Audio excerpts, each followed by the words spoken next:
नमस्कार, मैं हूं आपका दोस्त विजय विद्रोही। आप मुझसे जुड़ चुके हैं, इसके लिए आप सबका तहे दिल से शुक्रिया। अगले 7-8 मिनट आपसे जुड़े रहने की कोशिश करूंगा। तो क्या रक्षा मंत्री राजनाथ सिंह मोदी सरकार में एक तरह से अघोषित रूप से नंबर 2 के मंत्री, उनकी सांसदी खतरे में है या उनकी प्रतिष्ठा पर आंच आई है?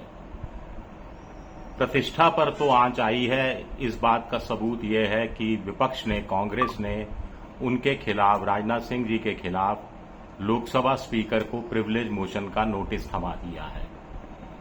आरोप लगाया गया है कि राजनाथ सिंह ने ऑपरेशन सिंदूर के संबंध में कुछ बातों का उल्लेख जो सदन में किया था 28 जुलाई 2025 को, वो तथ्यपरक नहीं था, वो गलत था, वो गुमराह करने की कोशिश की गई थी सदन को। अब लोकसभा स्पीकर के ऊपर है कि ये जो प्रिविलेज मोशन मूव किया गया है, इसको वो जो नियम 223 के तहत मूव किया गया है, इसको वो स्वीकारते हैं या नहीं स्वीकारते हैं। लेकिन पहले हम आपको बता दें कि आखिर राजनाथ सिंह ने ऐसा क्या कह दिया था जो कांग्रेस को प्रिविलेज मोशन लाने की जरूरत आन पड़ी। कुल मिलाकर ऑपरेशन सिंदूर पर चर्चा के दौरान 28 जुलाई पिछले साल राजनाथ सिंह ने कहा था कि कोई सैनिक हताहत नहीं हुआ था, किसी सैनिक की कोई क्षति नहीं हुई थी ऑपरेशन सिंदूर के दौरान। अब हाल ही में रक्षा मंत्रालय की तरफ से बताया गया और वॉर मेमोरियल में भी उन शहीदों के 6 शहीदों के नाम, यूनिट, रैंक का उल्लेख किया गया जो ऑपरेशन सिंदूर में शहीद हुए थे। तो ये बहुत बड़ा तथ्य छुपाया गया। राजनाथ सिंह का या उनके रक्षा मंत्रालय का कहना है कि दरअसल राजनाथ सिंह रक्षा मंत्री से सवाल पूछे जा रहे थे कि कितने राफेल गिरे, कितने विमान गिरे, उसमें कितने लोग हताहत हुए, पायलट, कुल मिलाकर इस तरह के सवाल पूछे जा रहे थे। तो उनका जवाब दिया था राजनाथ सिंह ने, जो उनके हिसाब से सही था। बाद में रक्षा मंत्रालय ने यह भी कहा कि DGMO, director general military operation के स्तर पर इन 6 शहीदों को श्रद्धांजलि दे दी गई थी और उनको गैलेंट्री अवार्ड जो उनको मिलता है वो उनके परिजनों को सौंप दिया गया था। अब एक बड़ा सवाल उठता है कि ऑपरेशन सिंदूर, दुनिया भर में इसकी चर्चा हुई, भारत और अमेरिका के संबंध भी इस चक्कर में खराब हुए, क्योंकि आपको ध्यान होगा कि ट्रंप ने पहले घोषणा कर दी थी सीज फायर हो गया भारत और पाकिस्तान के बीच, उसके बाद पाकिस्तान फिर भारत ने की थी। फिर ट्रंप कम से कम 60-70 बार ये बात दोहरा चुके कि भारत और पाकिस्तान दोनों परमाणु संपन्न शक्ति देश हैं, अगर वो सीज फायर नहीं कराते तो दोनों तरफ हजारों लोग मारे जाते। मैंने सीज फायर कराया, मैंने युद्ध रुकवाया। पाकिस्तान ने ये मान लिया, उनके जनरल मुनीर ने धन्यवाद पेश कर दिया ट्रंप साहब को। शहबाज शरीफ ने भी ट्रंप की तारीफ कर दी, ट्रंप की भूमिका को स्वीकार लिया। शहबाज शरीफ ने तो नोबेल पुरस्कार देने वाली समिति को, जो शांति का नोबेल पुरस्कार भी देती है, सिफारिश कर दी, अनुशंसा कर दी कि उनके हिसाब से ट्रंप को ये मिलना चाहिए। प्रधानमंत्री खामोश रहे। राहुल गांधी कई बार प्रधानमंत्री को सदन के अंदर और बाहर उकसाने की कोशिश करते रहे कि आप कह दीजिए कि ट्रंप झूठ बोल रहे हैं, आप एक बार ट्रंप का नाम ले लीजिए। फिर प्रधानमंत्री मोदी की तरफ से करीब 50 सांसद कई देशों की यात्रा पर अलग अलग बैचेस में भेजे गए थे और ऑपरेशन सिंदूर के मसले पर पाकिस्तान के खिलाफ जनमानस को करने की कोशिश की गई थी। पाकिस्तान आतंकवाद को बढ़ावा देने वाला देश है, ये मैसेज देने की कोशिश की गई थी। चुनाव में भी बहुत भुनाया था, बिहार के विधानसभा चुनाव में, उसके बाद के चुनाव में भी ऑपरेशन सिंदूर को बहुत भुनाया गया था। लेकिन अब यही क्या ऑपरेशन सिंदूर गले की फांस बन गया है?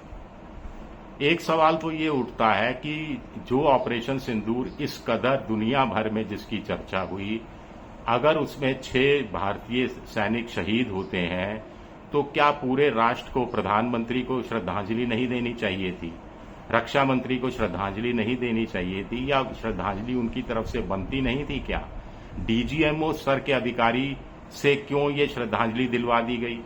फिर वो दिलवाई गई, उसका वीडियो, उसकी पिक्चर, उसकी फोटो, उसका कोई ऑडियो, कोई सबूत मैंने तो कम से कम नहीं देखा। अगर है तो फिर मैं अपनी बात वापस लेता हूं। गैलेंट्री अवार्ड परिवार के लोगों को दिए गए, तो ये किसके हाथ दिए गए? क्या डीजीएमओ के हाथ से ये काम संपन्न कराया गया?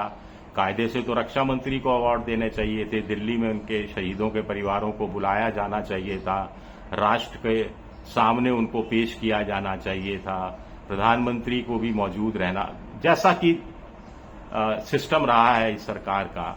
लेकिन ये सब चीजें नहीं हुई, तो ये बड़ा सवाल उठता है कि ये सब चीजें फिर क्यों नहीं हुई।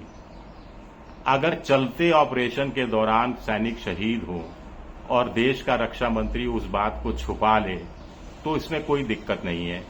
भाई, अगर ऐसे समय में अगर आप कह देते हैं हाँ इतने शहीद हो गए या इतने जहाज गिर गए, तो आपकी सेना का मनोबल गिरता है और आपका दुश्मन देश का मनोबल बढ़ जाता है।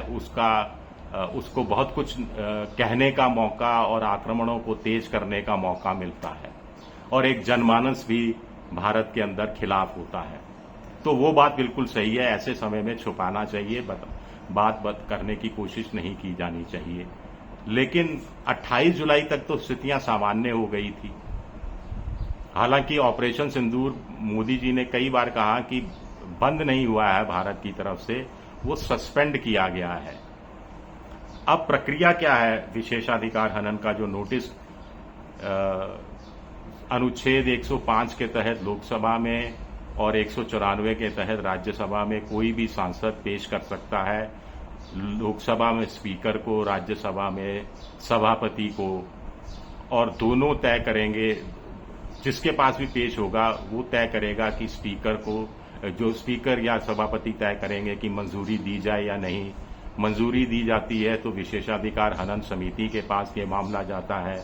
विशेषाधिकार हनन समिति गहराई से पड़ताल करती है, उसमें सभी पॉलिटिकल पार्टी के लोकसभा सांसद का प्रतिनिधित्व होता है। कम ज्यादा हो सकते हैं, सत्ता पक्ष के ज्यादा होंगे। और अगर विशेषाधिकार हनन समिति को लगता है कि वाकई में जिस सदस्य विशेष के खिलाफ ये मोशन लाया गया है उसने गलत किया है, तो फिर सदन में वो प्रस्ताव बहस के लिए रखा जाता है।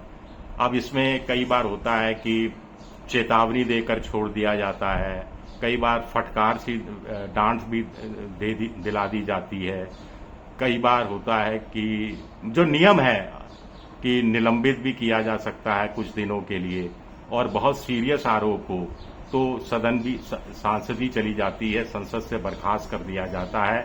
जैसा आपको ध्यान होगा कि पैसे लेकर सवाल पूछने वाले सांसदों के साथ एक जो स्टिंग ऑपरेशन में चीजें सामने आई थी, वो सब हुआ था। बेहतर तो मुझे लगता है ये होगा कि किरण रिजिजू जो संसदीय कार्य मंत्री हैं, वो केसी वेणुगोपाल और मल्लिकार्जुन खड़गे, राहुल गांधी से मिलें, बात करें, और राजनाथ सिंह कोई थोड़ा सा खेद व्यक्त कर लें या कुछ गोलमोल करके कुछ बात कह दें, ताकि मैसेज चला जाए और मामला खत्म किया जाए। क्या ऐसा होगा, या फिर जो मानसून सत्र में विपक्ष इसको एक बड़ा मुद्दा बनाएगा? मानसून सत्र में विपक्ष के पास कई मुद्दे हैं। राम मंदिर चढ़ावा चोरी सबसे बड़ा मुद्दा है, महंगाई है, बेरोजगारी है, खाड़ी युद्ध में भारत की भूमिका है, गजा को लेकर भारत की विदेश नीति का सवाल है, इजराइल अमेरिका के साथ रिश्तों को लेकर सवाल है। तो बहुत सारे हैं मुद्दे, लेकिन इस मुद्दे को क्या सदन में लाने दिया जाना चाहिए? मेरे ख्याल से तो कोई बीच का रास्ता निकालने की कोशिश होनी चाहिए। शुक्रिया मेरा वीडियो देखने के लिए, बहुत बहुत शुक्रिया। पसंद आए तो लाइक कीजिए, सब्सक्राइब कीजिए, शेयर कीजिए। शुक्रिया।